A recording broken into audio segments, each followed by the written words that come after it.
Olá, meus queridos. Aqui é o professor David.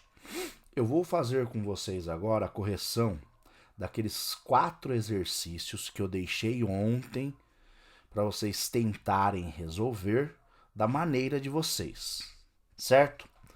Lembrando que nós estamos vendo um conceito dentro da análise combinatória que se chama princípio fundamental da contagem. E para isso, nós utilizaremos uma ferramenta chamada princípio multiplicativo, ok? De acordo com a leitura feita do documento de ontem, juntamente com aquele exemplo das opções de escolhas de cardápio de um restaurante que vendia prato feito, lembra? Eu vou resolver e explicar passo a passo como que se resolve esses 4 exercícios aqui, ok? Primeiramente, vamos fazer a leitura desse exercício 1, que é bem simples, tá? Considerando a seguinte situação, uma menina, ela deseja vestir-se com uma saia e uma blusa. E para isso, ela dispõe a sua escolha de 4 saias diferentes e de 5 blusas diferentes. O esquema a seguir aqui, que é aquele esquema que eu falei para vocês antes da árvore de possibilidades, que é um diagrama bastante utilizado aí na estatística como um todo, como na análise combinatória e na probabilidade também. Foi descrito aqui as opções, as possibilidades de escolhas que ela tem, certo? Se ela possui 4 saias e 5 blusas, qual é o total de possibilidades de escolhas que essa menina tem? Utilizando o princípio multiplicativo, que é o princípio fundamental da contagem, a gente vai multiplicar as duas possibilidades de escolha que ela tem. Vamos chamar aqui a primeira de saia, S, e a segunda aqui de blusa, B. Quantas opções de saia a menina tem? 4. Quantas opções de blusa a menina tem? 5. Quanto que é 4 vezes 5? Total de 20, né? Ou seja, 20 possibilidades de escolha, ok? Simples assim. Lembrando que eu falei ontem, né, na live, pra gente calcular a quantidade total de possibilidades das escolhas simultaneamente de grupos, multiplica a quantidade de elementos que tem aqueles grupos, certo? O grupo de saias tem 4 saias diferentes, o grupo de blusa tem 5 blusas diferentes, ok? Agora vamos aqui, isso aqui é um exercício da apostila que eu tirei da própria apostila aí. Essa apostila volume 3 da São Paulo Faz Escola, né? Prestem atenção, ó. Um roteiro turístico prevê a visita a 2 cidades do conjunto conhecido como Cidades Históricas de Minas Gerais, formada pelas cidades de Ouro Preto, Mariana, Tiradentes e São João del Rei, que são 4 famosas cidades aí do roteiro turístico das cidades históricas de Minas, né? Quantos roteiros diferentes poderão ser traçados se? São 2 opções que a gente vai atentar-se aqui. Primeiro, com a cidade de Ouro Preto sempre fazendo parte do roteiro, certo? Então vamos lá.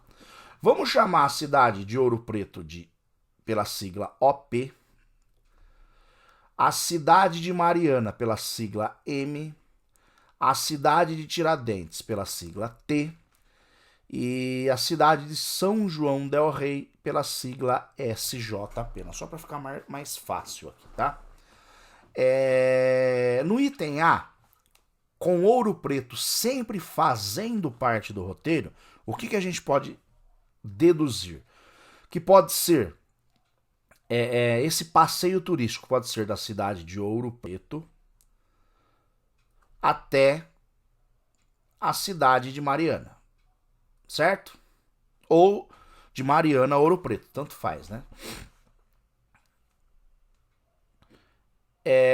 Pode ser de Ouro Preto até a cidade de Tiradentes, ou da cidade de Tiradentes até Ouro Preto, tanto faz. O início e a chegada aí não importa nesse caso, tá? E também pode ser da cidade de Ouro Preto até a cidade de São João del Rei. Ou seja, nos dá quantas possibilidades de passeios turísticos aí? 3. Certo?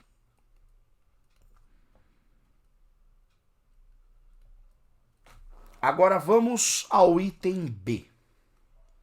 Aqui eu não estou usando o princípio multiplicativo, que é o princípio fundamental da contagem, né?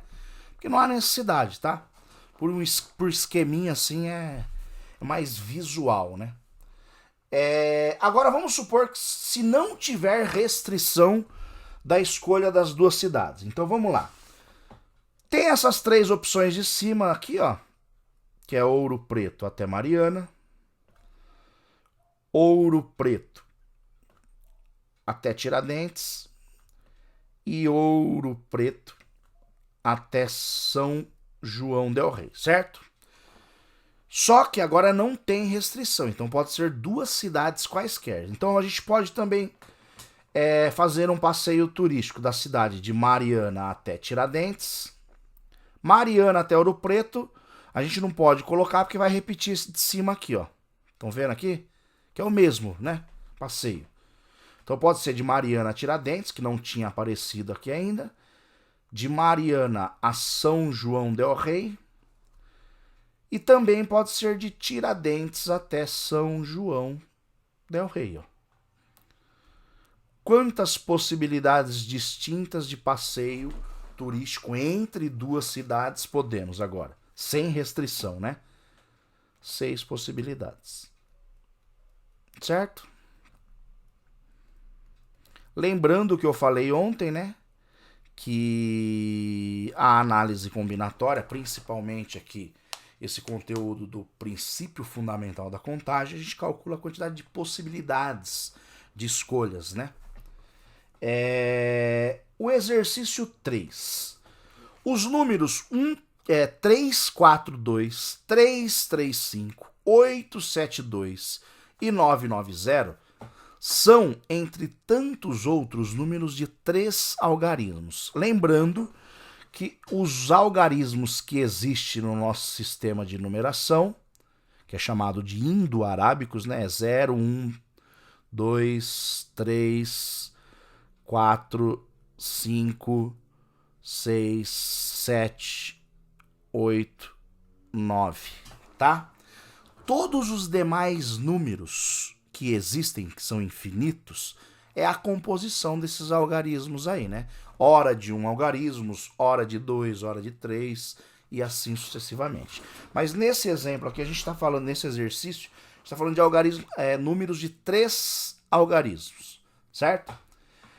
Entre esses exemplos citados aí, os números 342 e 872 não repetem algarismos. Podem perceber, ó, que esse número ele é composto por 3 algarismos diferentes, 3, 4 e 2. O 872 também, que é 872, né? Já os números 335 e 900, eles repetem algarismo, ou seja, no 335 repete o algarismo 3 e no 900 repete o algarismo 0. Mas vamos lá, quantos números de 3 algarismos podemos escrever se todos eles começarem por 1 e puderem ser repetidos? Vamos fazer um esqueminha aqui, ó.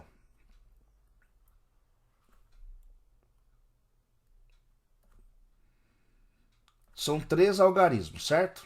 Vamos fazer 3 espaços aqui. Nesse primeiro, tem que ser o número 1, certo? Tem que ser o número 1, beleza? O 1 é uma possibilidade dentre quantas que existem diferentes de algarismos. Quantas possibilidades nós temos aqui, ó? São 10 algarismos distintos que existem no nosso sistema de numeração indo-arábico, certo? esse algarismo do item A, ele tem que começar pelo algarismo 1. Então é uma possibilidade, certo? Nas outras duas lacunas aqui não tem restrição, ou seja, e eles podem se repetir. Então pode ser qualquer um dos 10 algarismos e qualquer um dos 10 algarismos, ó. Que é do 0 ao 9 aí, né? E é só multiplicar utilizando o princípio multiplicativo. 1 vezes 10 vezes 10, que totaliza 100 algarismos, tá? 100 possibilidades de escolha. Ok? Isso que podendo repetir algarismos, né?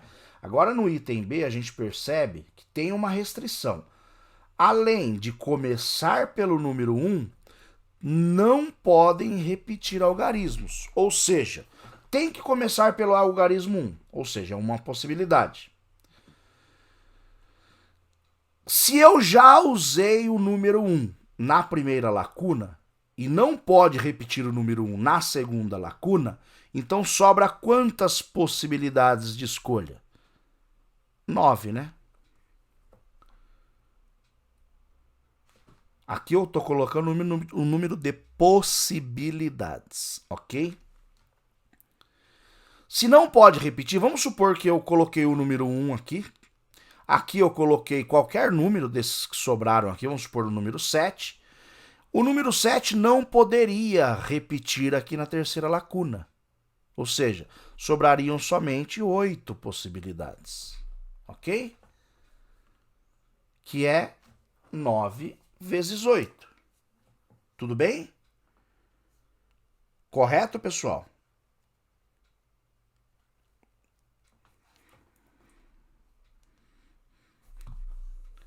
É 9 vezes 8, ó.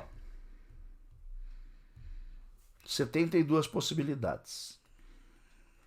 Ou seja, 72 algarismos distintos. Vamos supor que eu tivesse um item C aqui que não tivesse restrição nenhuma. Vamos supor que não precisasse começar pelo número 1. Qual a possibilidade de escolha de um número formado por 3 algarismos, sem restrição de começar pelo 1 e podendo repetir números, né? Pode ser qualquer um dos 10 na primeira, qualquer um dos 10 na segunda e qualquer um dos 10 na terceira. Ok? Agora, diferentemente, se tivéssemos um item D sem restrição na primeira casa, no primeiro algarismo, mas não podendo repetir números, eu poderia escolher na primeira qualquer um dos 10, depois qualquer um dos 9 e depois qualquer um dos 8, né? Totalizando 720 algarismos distintos, né? Que é diferente. Ou seja, 720 possibilidades. Lembrando, pessoal, quando pode repetir algarismos, eu uso todas as possibilidades em todas as lacunas. Se não pode repetir elementos do conjunto, ou seja, no caso aqui algarismos, eu tenho primeiro 10 possibilidades, estou usando uma possibilidade. Quanto sobra para a segunda lacuna? 9. Estou usando duas possibilidades, uma na primeira lacuna e uma na segunda lacuna. Quantas das 10 sobram para a terceira lacuna? 8. E assim sucessivamente, né? Beleza? E o último exercício, ó, parece um exercício assim mais difícil, mas não é. É um exercício do Enem. O diretor de uma escola convidou 280 alunos de terceiro ano a participarem de uma brincadeira. Suponha que existem 5 objetos, 6 personagens e 9 cômodos. Para quem conhece o jogo, já matou que esse jogo aqui é um jogo bastante conhecido chamado Detetive, né? Que é um jogo de tabuleiro, tal, antigo pra caramba. Mas voltando aqui ao exercício. Supondo que é um jogo que tem 5 objetos, 6 personagens e 9 cômodos. Um dos personagens esconde um dos objetos em um dos cômodos da casa. O objetivo da brincadeira é adivinhar qual objeto foi escondido por qual personagem em qual cômodo da casa. Todos os alunos, todos os 280 alunos aí vão participar. A cada vez um aluno é sorteado e dá a sua resposta. E as respostas elas não podem se repetir, certo? Ou seja, tem que ser todas distintas das anteriores, ou seja, do que os alunos escolheram anteriormente, né? Muito simples, né, pessoal? Ó, primeiro, são 3 conjuntos: o conjunto do objeto, o conjunto de personagem e o conjunto de cômodo. Vamos desenhar 3 lacunas aqui, certo? Objeto, personagem e cômodo. Quantos objetos tem? 5. Quantos personagens tem? 6. E quantos cômodos? 9. Basta eu multiplicar 5 vezes 6 vezes 9. Totalizando aí 720 dá, né? Deixa eu só ver aqui.